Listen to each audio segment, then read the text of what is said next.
Kalen. 6 months is a long time to stay alive. I don't leave the city like someone running. I leave like someone who's been trained to vanish. Different car, different route. No patterns, no phone calls that aren't necessary. By the time the skyline disappears in the rearview mirror, I've already shed the man Faye knows, and not because I want to, but because the man I'm becoming again doesn't deserve her memory. 6 months. That's the length of the assignment. Not because it takes that long to complete, but because it takes that long to erase the aftermath. I cross borders that don't show up on maps, stay in cities where names are currency, and silence is protection. Every place feels temporary. Rooms rented under names that aren't mine. Beds I don't sleep well in. Mirrors I don't look into for too long. The job isn't murder. That's the part people get wrong. It's containment. I'm sent to clean fractures before they become wars. To neutralize men who don't know they're already dead socially, financially, structurally. By the time the work is finished, they're still breathing, but everything that made them powerful is gone. That's the deal. I don't pull the trigger. I make sure someone else never gets the chance to. It's quieter this way, crueler in its own right. The Pakans people call it stabilization. I call it penance. I spend my days watching, listening, mapping movements. I broker silence. I trade leverage. I make sure threats collapse inward instead of outward. Every decision has weight. Every mistake costs lives I'll never see. At night I think of her. Not the way she looked when I left, and that would break me, but the way she stood in my apartment, choosing me even without answers. That choice is the reason I wake up careful. I don't touch anyone else. Not because I can't. Because 6 months of discipline is easier than betraying the one thing I don't want to lose. There are moments, dangerous ones, where I imagine telling her everything. Letting her see the rooms without windows. The meetings without names. The way men go quiet when I speak. But this life doesn't need witnesses. It needs distance. Halfway through the second month, I learned the real reason for the timeline. The men who were watching her weren't independent. They were testing me. The 6 months isn't just about removing them. It's about proving I can still be useful without becoming reckless. Without her, restraint is instinct. With her, it's effort. And effort is weakness in this world.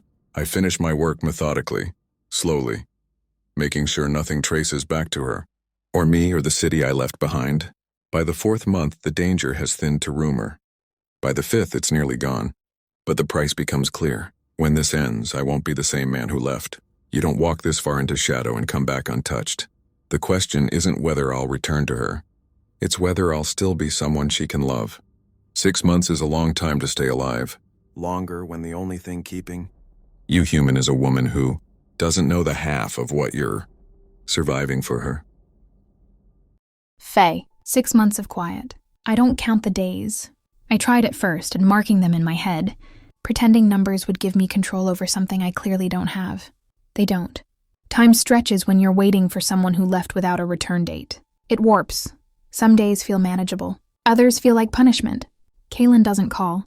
That's the rule, I think. Or the cost. Or the part of him I'm not allowed to touch. What he does leave me is absence. Heavy and deliberate. Like it's doing work of its own. At first, I'm angry again. I replay every conversation we've ever had, searching for the moment I should have demanded more. I imagine him somewhere far away, untouchable, choosing silence over me. Then the anger burns itself out. What's left is something quieter, more dangerous. Hope. I keep myself busy, too busy. Work fills the daylight hours. Friends fill some of the nights. Mara watches me carefully, like she's waiting for me to break or bloom. "You're handling this better than I thought," she says one evening. I'm not, I tell her honestly. I'm just not falling apart. There's a difference. At night, when the world slows down, I let myself miss him properly. I imagine what he's doing, not the dangerous parts, but the small ones. Sleeping badly, eating without appetite, holding himself together out of habit. I don't wait by the phone. That would make me feel small. Instead, I carry him with me, in the way I notice exits, in the way I listen more carefully, in the way I don't let anyone else get close enough to blur the edges he left behind. Waiting becomes a practice. Patience sharpens into something almost like strength. Halfway through the 4th month, something shifts. The unease I've been living with, the feeling of being watched, of being followed just enough to doubt myself, starts to fade. I notice it one morning while walking to work. The street feels ordinary again. The air lighter, like whatever shadow once lingered has finally moved on. I don't know why, but I know who. That's when the waiting stops feeling passive. That's when it becomes faith. I don't know what he's doing for me, only that it's costing him something. And that knowing makes me careful with the part of myself he trusted to survive without him. 6 months isn't just time. It's a test, and I refuse to fail it. Some nights, I stand at my window and imagine him returning, not as the man who left, but as the man who chose to come back. I don't know if he'll be softer. I don't need him to be. I just need him to be real. And when he does come back, because he will, I want him to find me still standing. Still his. Still waiting. Kaylin. The call I don't deserve. I don't plan to call her. That's the lie I tell myself while staring at the phone for almost an hour. It's past midnight where she is. Early morning where I am. Time zones have become another excuse, another barrier I hide behind. I know the rules. I helped write them. Silence is safety. Distance is discipline. But discipline phrase. Tonight it snaps just enough. I use a line that can't be traced. A number she won't recognize. I tell myself I'll hang up if she doesn't answer. She answers on the second ring. Hello? Her voice hits me harder than any threat ever has. I don't speak. I breathe carefully, quietly, like if I make too much sound, I'll break something fragile. There's a pause on her end. Confusion first, then recognition. Kaylin? She says softly. I close my eyes. She knows. I don't correct her. I don't confirm it. I just stay. Her breath stutters. I knew it was you, she whispers. I don't know how. I knew. She waits for me to say something. I don't. And somehow she understands that too. I've been so angry, she says. The words tumbling out now, like she's been holding them in her chest just for this moment. Not because you left, but because you didn't let me miss you out loud. My grip tightens on the phone. I talk to you anyway, she continues. In my head, in the quiet. I tell you about my day. I tell you when I'm scared. I tell you when I'm okay, even when I'm lying. She laughs softly, broken. You should know, I'm not waiting in the way you think. I'm living. I'm still me. But there's a part of me that stayed exactly where you left it. I press my knuckles to my mouth to keep from making a sound. I don't need answers anymore, she says. I just needed to know you're still you. She exhales slowly. And I know you are. Because you wouldn't call unless it hurt. That nearly ends me. I love you, she says. No hesitation, no demand, just truth. I don't need you to say it back. I just need you to hear it. Silence stretches between us, heavy and intimate. Then quietly, come back when you can. I'll still be here, not waiting.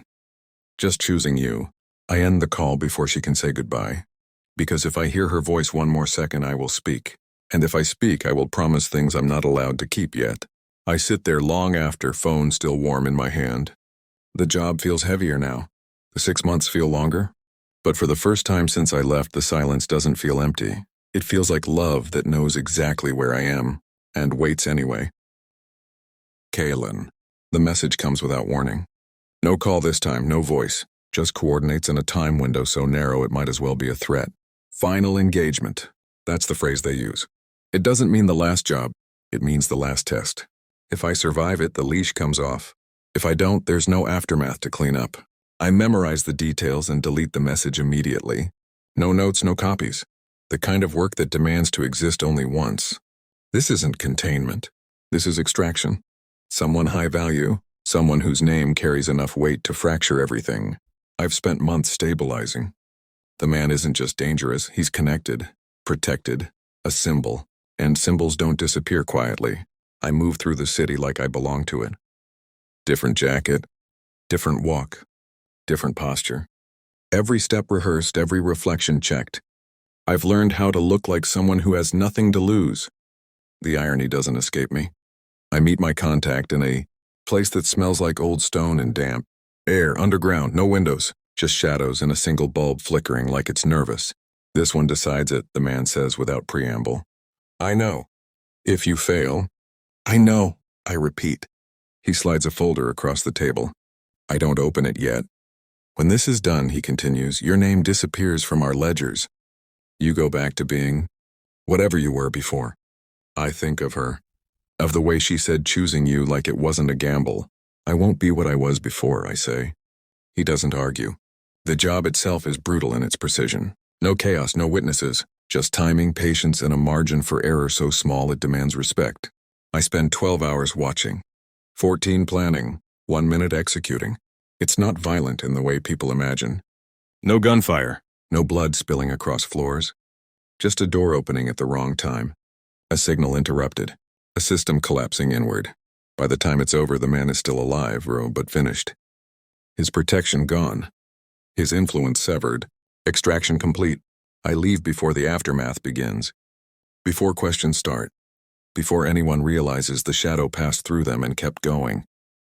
When I'm alone again, I finally let myself feel it. The exhaustion, the weight, the months of restraint pressing down all at once. I press my forehead against the cool metal of the elevator wall and breathe. This is it. The last line crossed. The last debt paid. If they keep their word, I go home. Not to a city. To her. For the first time since this started, I allow myself to imagine the moment. The sound of her voice when she realizes, I'm really back. The way her anger will soften into relief. The way she'll look at me like survival was worth it. I check my phone. Still silent. Good. I don't call her yet. Not until I know the door behind me is truly closed. Because when I do, I'm not leaving again. Kaylin. I don't move when it's over. That's the rule. You wait. You let the dust settle. You make sure the silence isn't bait. The city hums around me, indifferent. Cars pass, lights change. Life continues for people who don't know how close it came to fracturing. I sit in a borrowed apartment with the curtains drawn and my back to the wall. The kind of place you don't unpack in. The kind you leave without a trace. The phone rests on the table between my hands. I don't check the time. I've learned that waiting becomes unbearable the moment you measure it.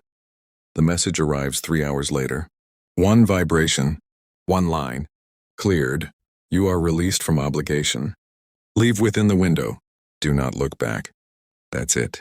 No congratulations, no thanks. No acknowledgement of what it cost. That's how you know it's real. I delete the message and destroy the phone the way I was taught. Battery out. Pieces separated. Dropped in different places. By the time I step back into the night, that version of me no longer exists. The journey home is quiet. No escorts. No shadows. Just commercial flights, common routes, faces that don't recognize me.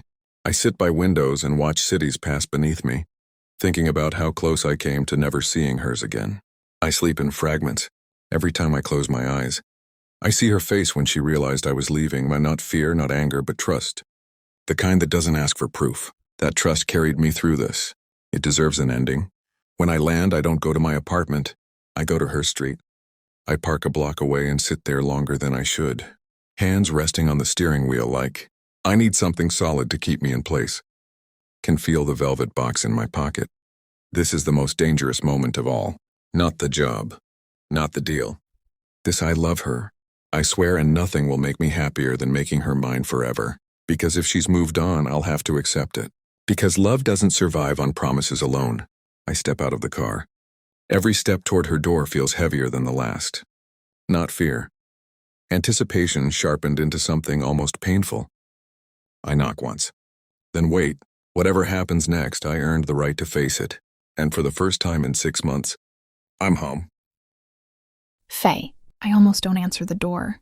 Not because I don't hear the knock, I do, but because my heart reacts before my mind can catch up.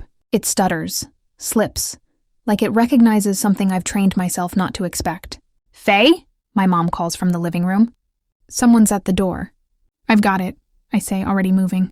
The hallway feels longer than it ever has. Every step is careful, grounded in the quiet life I rebuilt while waiting for a man who left with no promises except absence. I open the door, and the world tilts. Kaylin is there, not standing, kneeling, right there on the porch, rain darkening his coat, eyes locked on mine like he's afraid I might vanish if he blinks. My breath leaves my body all at once. No, I whisper, you... He reaches for my hands, warm and steady, grounding me before my knees give out. Faye, he says softly. My mother's voice floats behind me. Who is it? I don't look away from him. Mom, you should come here. She steps into the doorway. My sister follows, confused, curious, then very, very quiet. Kaylin doesn't break eye contact with me. All my life, he begins, voice low but unwavering. I lived in darkness. I thought it was all I was made for. Then you walked into my world, and for the first time, I saw light. Tears blur my vision.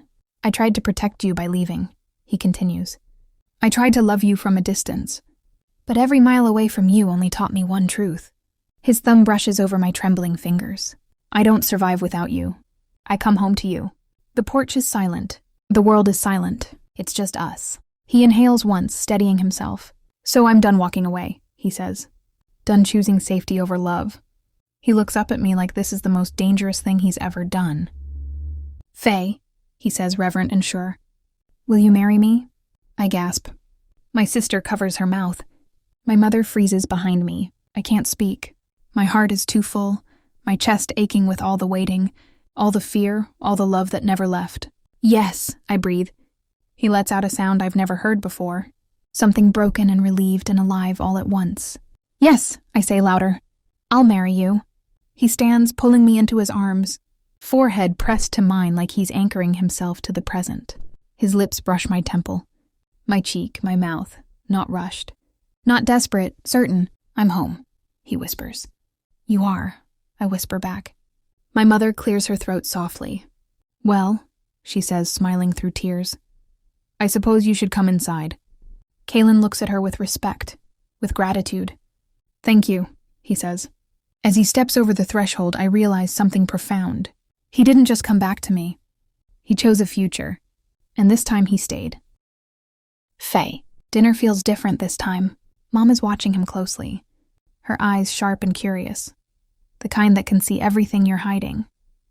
I already feel a little nervous. So, she begins, cutting through the small talk like a blade. Kaylin, what exactly do you do? I mean, for a living? I shift in my seat, trying to disappear behind my glass of water. Kaylin doesn't flinch. He sets his fork down, meeting her gaze calmly. I work in logistics, he says smoothly. Corporate, strategy. I travel often. Mom narrows her eyes. That's very vague. Are you saying you're a businessman? He smiles faintly, polite but confident. Let's just say I handle difficult situations that others prefer to ignore. It keeps me busy. I nearly choke on my drink. That's not vague at all. But he makes it sound normal, professional, controlled. My mom's eyes widen slightly. Even she looks impressed. And you? Do you live alone? She presses. Yes, he answers simply, then adds, but I have family I care about. They're important to me. I glance at him, stunned. He handles her questions like he's always had a place at this table, like he belongs, and he's not even trying to charm anyone. Yet he does. Dinner ends with laughter. My mom is satisfied, or at least entertained. She leans back, nodding at him. You may stay for dessert anytime, Kaylin. I rise from the table, still slightly overwhelmed. I should walk you to your car, I say. He stands and offers me his arm. I take it, feeling warmth radiate through me, remembering how much I've missed this simple closeness. The walk is quiet but comfortable. I glance at him under the streetlight. He looks exactly like I imagined, calm, controlled, strong. Yet I know the layers beneath. You handled her well, I whisper softly. Kaylin smirks slightly, brushing a stray strand of hair from my face. It wasn't hard, he says. Your mom just wants to know I'll keep you safe. I already promised her. I bite my lip, smiling. She's intimidating. Not as much as you, he replies, and my cheeks heat. When we reach his car, he opens the door for me, then pauses. His gaze drops to my hands, to the ring still gleaming in the soft light. Very soon, he murmurs, leaning closer. You'll be my wife. And mine. I laugh softly, blushing.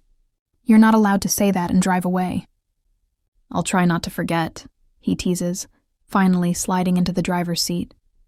I linger a moment, watching him, heart full, cheeks still warm from his words. My mom's earlier questions, his calm responses, the way he handled everything. It all replays in my mind over and over, even the little smirk he gave me before starting the engine. I lean back against the sidewalk, letting the night settle around me.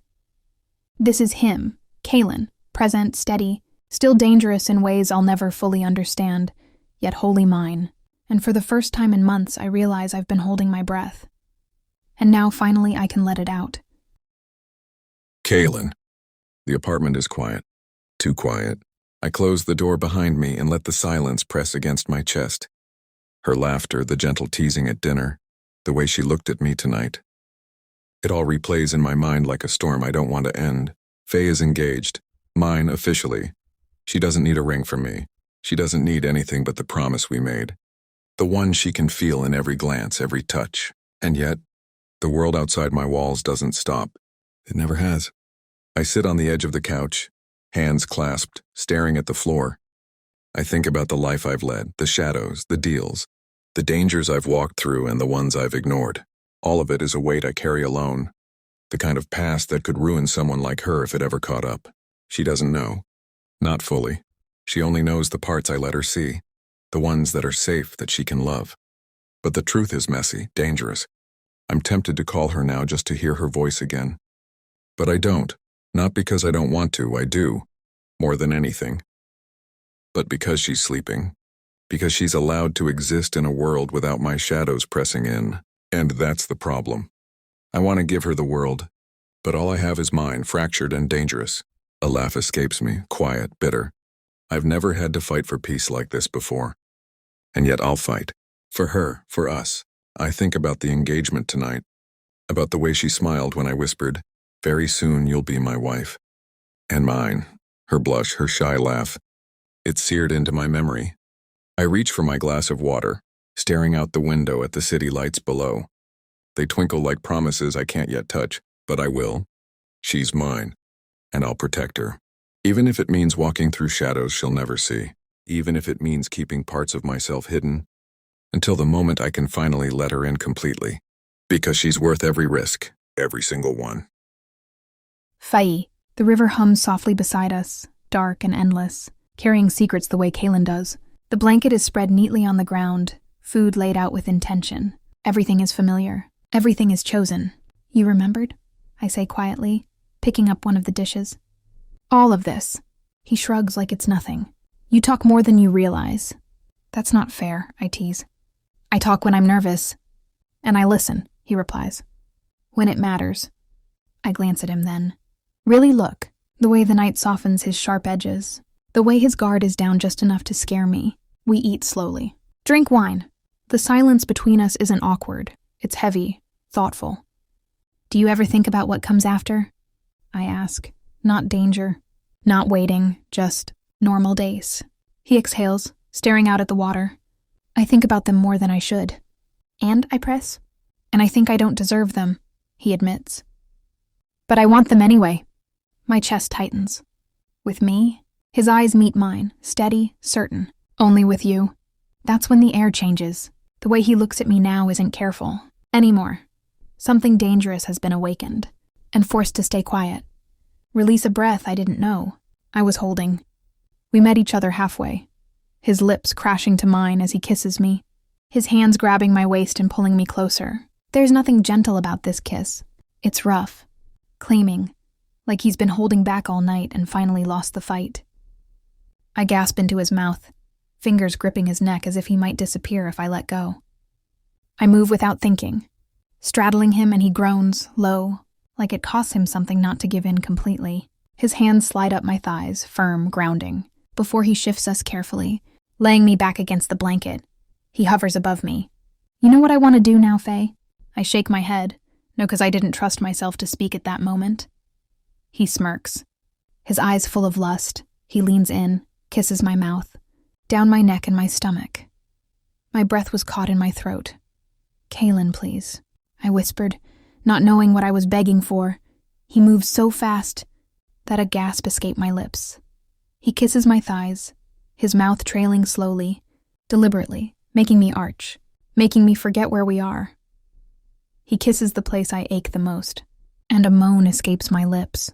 The river, the stars. Everything dissolves into heat and breath, and the way he makes me feel like I'm the only thing that exists. I clutch at the fabric beneath me as he explores my body, my heart racing, my head throbbing. He leans back up, forehead resting against mine, breath uneven. Faye, he murmurs, voice rough. If I don't stop now, I won't. I should be scared. I'm not. His lips brush my ear as he whispers, 22 days, Faye. I inhale sharply. 22 days, he repeats. Slower, darker, and you're mine. My pulse stutters. My entire body responds to the promise in his voice.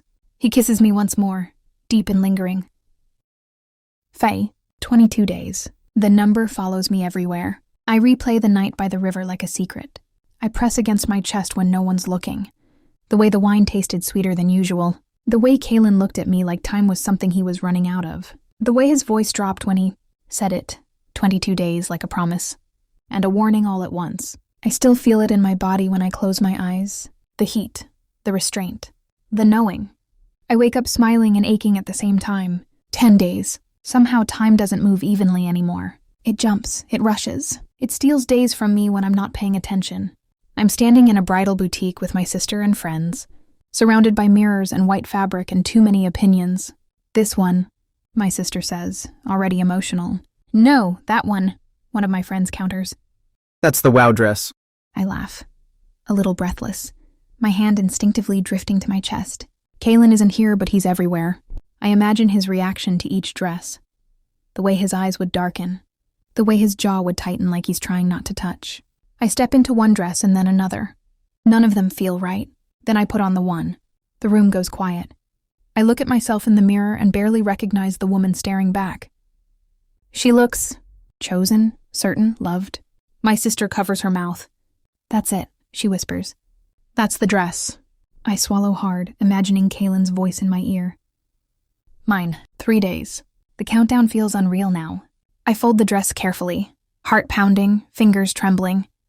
My life feels suspended between what I was and what I'm about to become. At night, I replay everything. The river, the wine, his mouth at my ear. 22 days, Faye. Now it's 3.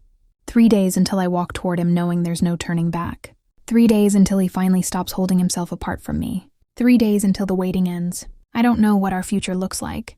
I only know this. I'd wait through every lifetime for him.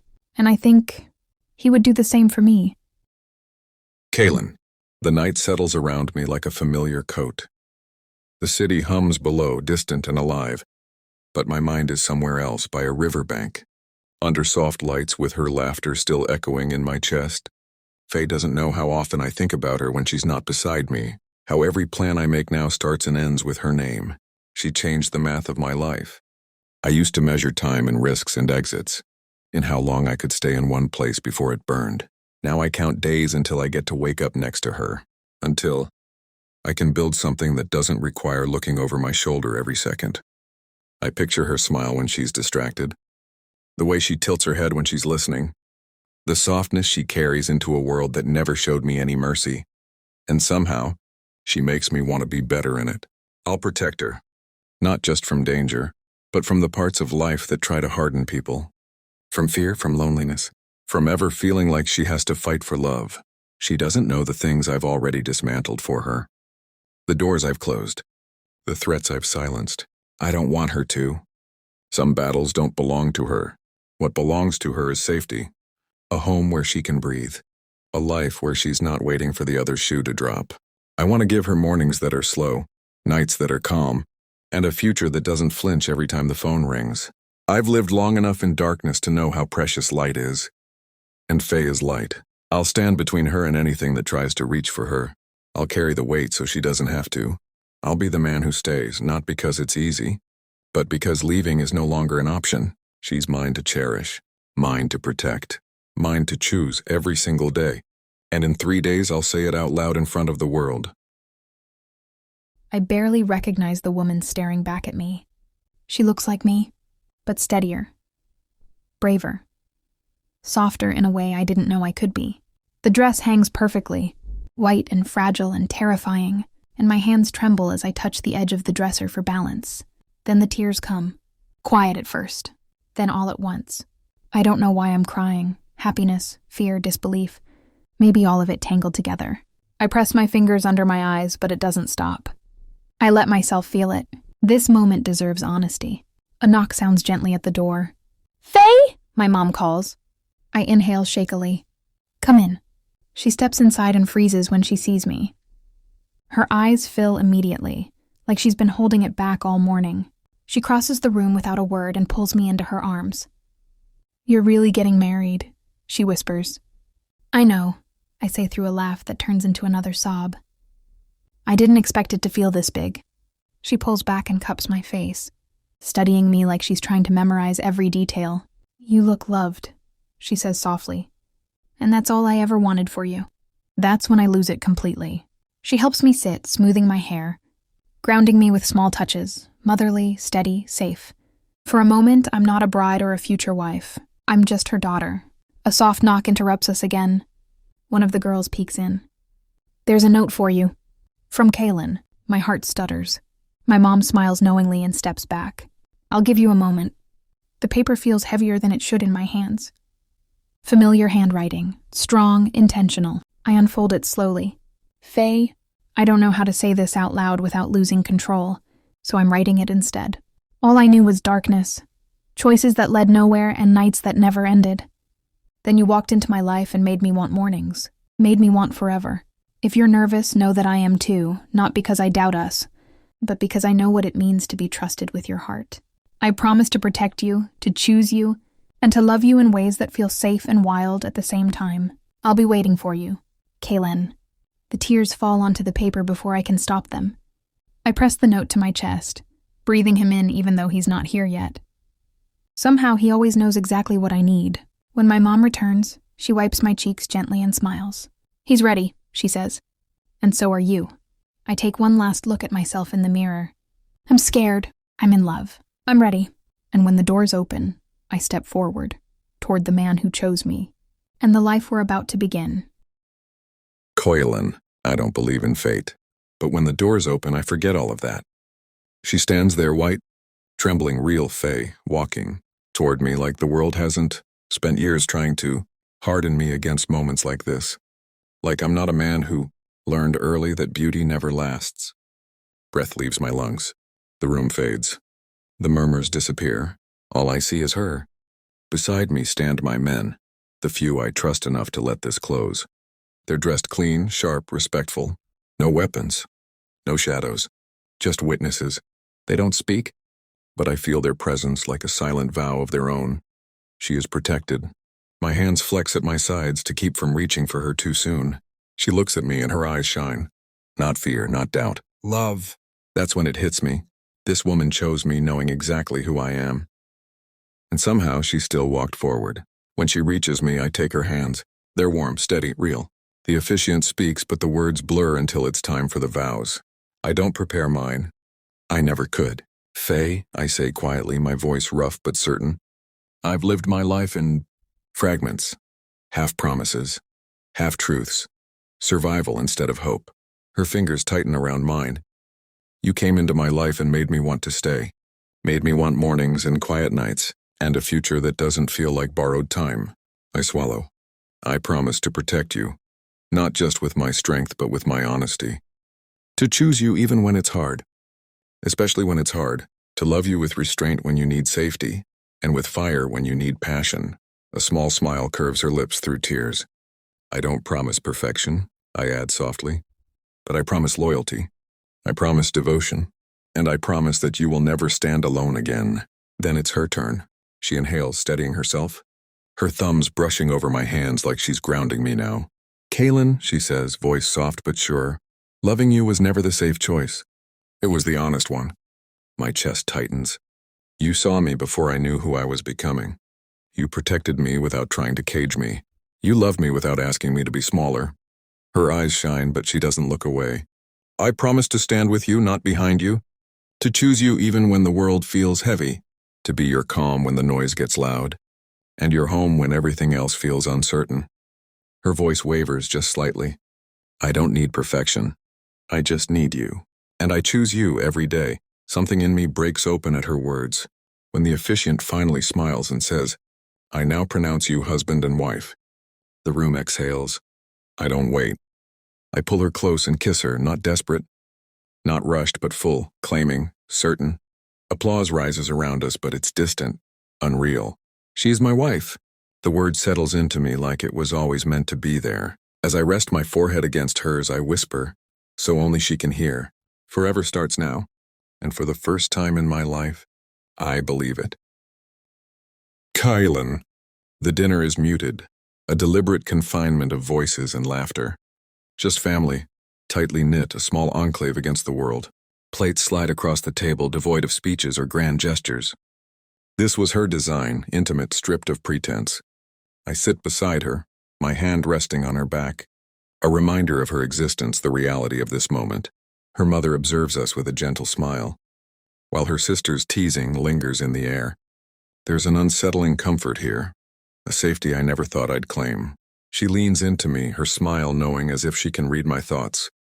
Are you enjoying yourself? She whispers, her tone light but edged. I lower my voice to her ear. I enjoyed the part where I married you. Her laughter is soft, almost hollow. I scan the room, then return my gaze to her. Let's leave, I murmur. I've waited long enough. Her cheeks flush slightly, yet she nods. Faye trembles in my arms as I carry her home, directly to our bedroom. The door closes and the outside world fades into silence. I warned you, I think, the deadline looming over us. I set her down at the edge of the bed, kneeling before her. Her wedding dress envelops her, a delicate fabric I can't help but scrutinize. What did I tell you at the river? I ask, removing her shoes, placing them aside with care. I gather her dress, exposing her skin to the cool air. My lips brush against her thighs, eliciting a gasp from her. You told me I had 22 days until I'm all yours, she replies. Breathless, I lean in closer, deliberate, lifting her chin to meet my gaze. I meant it. Do you remember the last time I had you in this position? At the river, where you were oblivious to my intentions? I hold her chin, my desire barely contained, kissing her softly. She responds immediately, a mutual acknowledgement of the tension between us. I pull away, standing up, shedding my tie and suit jacket, letting them drop to the floor. She watches, her wedding dress still gathered around her waist. She rises, her hands exploring my chest, tentative but growing bolder, feeling the warmth beneath her fingertips. She whispers, I've never seen anyone like this before. I cover her hand with mine, guiding her movements, grounding her in this reality. Then look at me, I say softly. Only me. She does. A stark closeness envelops us, trust woven into the air, the kind of intimacy that feels both tangible and unreal. Faye, my heart is racing as I stand in front of Kaylin, every nerve in my body alive, buzzing. I've never felt this undone, this exposed. When I lift my gaze to his, the heat there nearly steals my breath. Your turn, he says quietly. You're beautiful in that dress, but I don't want anything between us. I bite my lip, suddenly shy despite everything I feel. This dress makes me feel confident, I admit softly. Without it, it's just me. His hands move to my back, fingers finding the buttons with deliberate patience, the same restraint he's shown all night. One by one, he undoes them. The fabric loosens, then slips away, pooling at my feet. I barely dare to breathe as his eyes trace over me, unguarded, reverent. Is there any part of you, he murmurs, that isn't perfect? Before I can answer, he lifts me effortlessly into his arms. The motion is smooth, certain. He carries me around the bed like this is exactly where I belong, then lowers me gently onto the mattress. His body follows, strong and warm, anchoring me beneath him. He settles between my legs, his gaze holding mine, intense and captivated. Like he truly sees me the way he says he does. Like I'm something precious. Kaylin, I whisper, my breath uneven. I'm scared, I whisper, the confession slipping out before I can stop it. A quiet sound leaves him, almost a laugh. Soft and warm, nothing mocking about it. His mouth brushes my skin as he leans in, unhurried, grounding. His lips trail slowly from my jaw to my collarbone, each kiss deliberate like he's teaching me to breathe again. You don't have to be, he murmurs against my skin. We have forever for patience. But tonight, I want to know you. I want to remember you. His words settle into me, steadying my pulse. Every place his mouth touches feels intentional, reverent. Not rushed, not taken, chosen.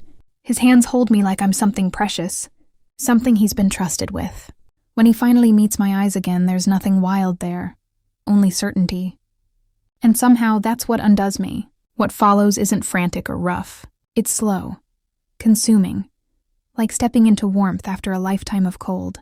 Every touch feels new, overwhelming in the best way, like my body is learning a language it was always meant to speak, but only with him.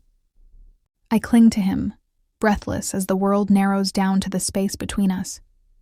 There's no fear left, only closeness, only him. When it's over, I'm still trembling, not from what we did, but from how deeply I feel claimed without ever feeling lost. He rests his forehead against mine, his voice low and certain. "You're safe," he tells me. "You always will be."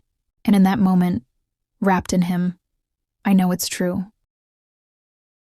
Kaylin. I wake before her. It's instinct, habit. The kind that never really leaves a man like me. For a second, I don't move. I just lie there, listening to her breathing, steady and soft against my chest. Morning light slips through the curtains, touching her skin. Her hair spilled across my arm like she belongs there. My hand tightens slightly at her waist. Last night comes back in pieces. Her voice. Her trust. The way she held on to me like she wasn't afraid anymore. And then the worry hits. I shift carefully, scanning her face, her body, looking for any sign of discomfort. My thumb brushes her arm, gentle, testing. She stirs a little, a soft sound leaving her, and my chest tightens. "Faye," I murmur quietly. "Hey." Her eyes flutter open slowly, still heavy with sleep. "Morning," she whispers. I don't answer right away. I lean in, brushing my knuckles along her cheek, grounding myself in the fact that she's awake. That she's okay. "Are you hurting?" I ask softly. "Be honest with me." She blinks, thinking, then nods just a little. "Just sore." That word again. I exhale slowly, pressing my forehead to hers. I was afraid of that. She reaches for me, her hand warm, reassuring. "It's okay. I promise. I feel good." I kiss her then. Not hungry, not demanding. Just careful, protective, a promise in itself. "Tell me if anything feels wrong," I say. "Anytime." "I will," she whispers. I pull away only when I'm sure she's settled again, tucked into the sheets, watching me with that soft, knowing look that still feels unreal. "Stay," she says quietly. "I'm not going far," I answer. "I'm making you breakfast." Her smile follows me out of the room. In the kitchen, I move slowly, deliberately. Like this matters, and because it does. Eggs, toast, fruit, coffee made, the way she likes it. I plate everything carefully, grounding myself in the normalcy of it, in the idea that this is what comes after desire. When I bring the tray back, she's sitting up against the pillows, wrapped in the sheets, hair messy, eyes warm. "You're spoiling me," she says softly. "No," I reply, setting the tray down. "I'm taking care of you." She eats while I sit beside her, my hand resting on her thigh, thumb tracing slow, absent circles. She leans into me, relaxed, safe. I press a kiss to the top of her head, breathing her in. "I love you, Faye. This," I murmur, more to myself than to her, "is exactly where I'm supposed to be." She looks up at me, eyes shining. And for the first time in my life, the morning doesn't feel like something to brace for. It feels like home, and I love you more. Some love stories are loud. This one was quiet, dangerous, and deliberate. Faye and Kaylin didn't find each other in the light. They chose each other in the dark. And stayed. If you stayed until the end, thank you for trusting this story, for feeling every pause, every tension, every choice. This chapter closes here. But love like theirs never really ends. Thank you for watching. Don't forget to like, share, and subscribe.